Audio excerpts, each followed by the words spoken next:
Hey, what is going on, guys? This is SMEB Reviews, and today we are taking a look at the newest studio album from Panic at the Disco, titled Pray for the Wicked. Let's get to it. Panic at the Disco is a band that I'm actually really fond of. I got into them kind of recently, a couple years ago, just because my musical preferences never really lined up with their style of music until recently when I started to explore new music. So I've been a fan for, I don't know, 3 years maybe, and I really do enjoy their music. I think that they make some really good, enjoyable music, and I'm actually a really big defender of Death of a Bachelor. I don't think it's the best thing they ever put out, and there are major flaws with the album and a couple songs in general.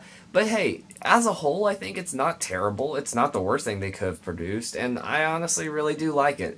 I know a lot of people aren't as fond of it, especially critic-wise, but hey, I do like it. And so I was really excited for this album until we got the first two singles. And honestly, I heard praise, especially for Say Amen Saturday Night. A lot of people seem to like that song. It never really clicked with me. I don't think it's terrible. It's fun and bombastic, and I really do like how the horns mesh with the more pop sound that it has. But it did not click with me. It was kind of cheesy, and I couldn't really get into it. Same for Silver Lining. It just was cheesy, and it didn't really interest me. But one thing that I was noticing is obviously there's a clear emphasis on horns and brass sounds, and that's different. And hey, I really actually do like brass if it's incorporated correctly into music and pop music. I really do like it. I think it's a really interesting production technique. So I was really, despite my apprehension, I was pretty excited. Eventually, High Hopes came out, and that's when I got really excited. High Hopes is an actually really good song off this album, and I was really excited. Again, it's a very bombastic song, so I was looking forward to it.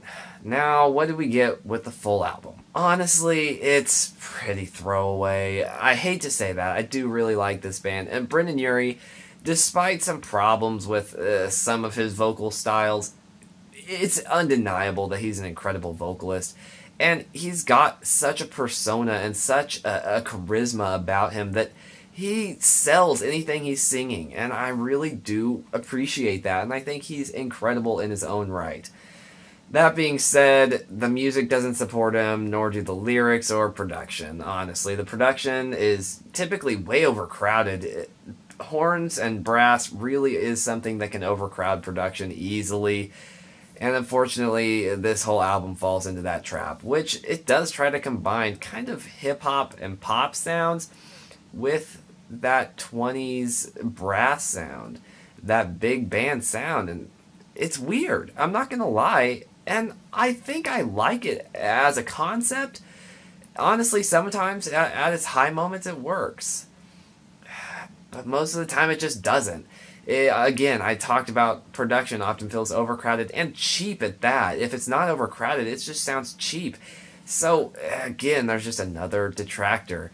Lyrics are pretty throwaway. I mean, we know Urie can do so much better than this, and we just get pretty generic lyrics about his success, being happy, that kind of stuff. It's nothing deep. There's not really any good lyrical moments. There might be a line or two, but I can't pull out a single song, except for one that I do want to touch on later, that has any kind of interesting lyrics in it. It just truly doesn't have any lyrics to support it. And honestly, Urie's vocal performance isn't even that good in this album. Yes, again, he's an incredible vocalist, but it seems like he's stretching too far sometimes and not really selling it. He seems to be trying to hit notes that are a little too high that don't quite deliver that punch that is needed to sell whatever line or emotion he's trying to sell in the song. And honestly, most of this album is very bombastic, and don't really get many lows. We get hit with fast-paced, energetic song just on end, and honestly, it can get exhausting at times. Now, luckily, this album is extremely short in that sense, but even that being said, it's like 34 minutes. It's a really, really short album, and that's fine. I can't really detract an album for writing, or an artist for writing a short album. I think that it can, but in this sense, I don't necessarily think that. It's more of a complaint from the standpoint of a fan, but again, since I didn't really like the album, I could care less whether it was longer. But yeah, I think it's fine. I don't mind the run length, but yeah, we just get hit with so much bombastic sounds, and that's really what horns do, and we get it on most songs, and so it really can get exhausting, and we only get one down moment in the very last song, in my opinion, which is the best song on this album. Dying in LA, I feel, is the best song on this album. It really is just incredibly touching. It's what I really wanted to hear from Yuri. It's a really slow track that really complements his voice, and it's mainly just piano, and it really does work. It talks about someone who moves to LA, or just the general concept of wanting to live out their dreams of acting, or being an artist, or a musician, or anything, and moving to LA to try to fulfill that. And they look around and everyone else is doing the same thing. And with all that pressure and all those people all competing for the same thing, they get crushed and just fail.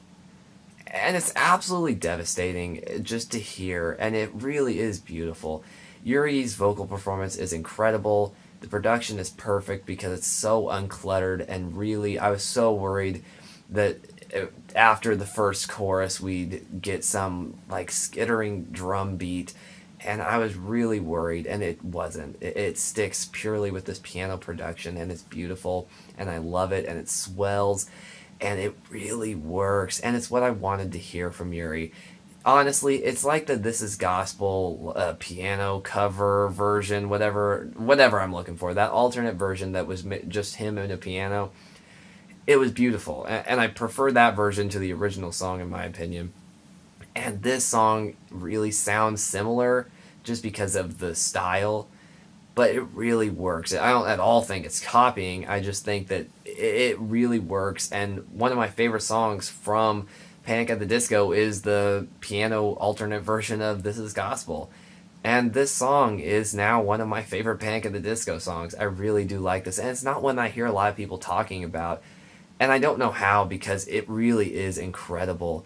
I'm not saying that every song on here is terrible. I've gone through this whole album, and I really don't hear just a terrible song. Roaring Twenties is definitely the most scattered, obnoxious, and really kind of cheesy. But so is Silver Lining, Saturday Night. They're all like that. I don't really like a lot of these songs, but they're not the most awful thing. They're all bad, or at least mediocre. But really, High Hopes is good. But then we get this song, Dying in LA. And it really just moves me and is an incredible song on an otherwise very flawed album. When it comes to rating this album, it's a weird one for me because I don't really like a lot of it. It's repetitive, bland, uninteresting, and way too cluttered. Roaring Twenties is terrible, and the rest of the songs are not much better.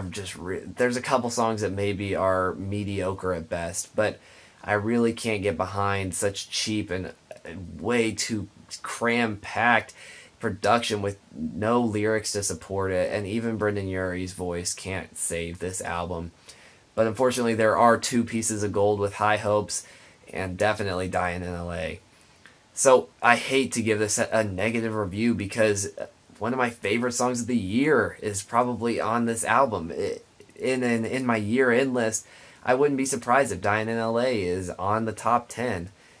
But unfortunately, this whole album cannot support those two songs.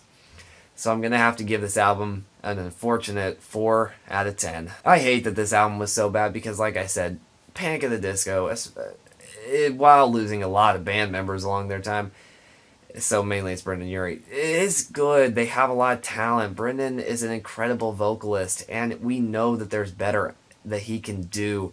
Honestly, A Fever You Can't Sweat Out is an incredible album, and debatably one of their best in their catalog.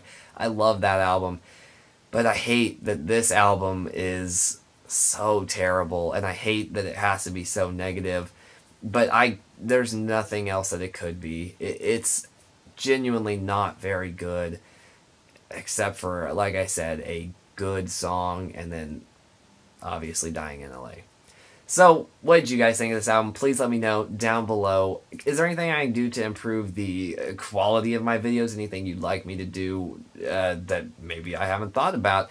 Or any upcoming albums you'd like me to check out? Please try to stick with upcoming albums. I only say that because it's really hard for me to fit into my schedule going back to albums, and I know if I covered 2 new albums or covered 2 old albums next week, then the albums that came out next week would then be what people wanted the following week, and I'd always be behind. So when you recommend or want me to do an album, please try to do one that's coming up. Like I said, I only say that so that I can keep on top of my schedule. I'm happy to do it, and even if I can't give a video review, I'd love to type one out. So if you just want to know my thoughts on an album, maybe not a full review, I'd happily do that too. Besides that, thank you guys so much for watching this video.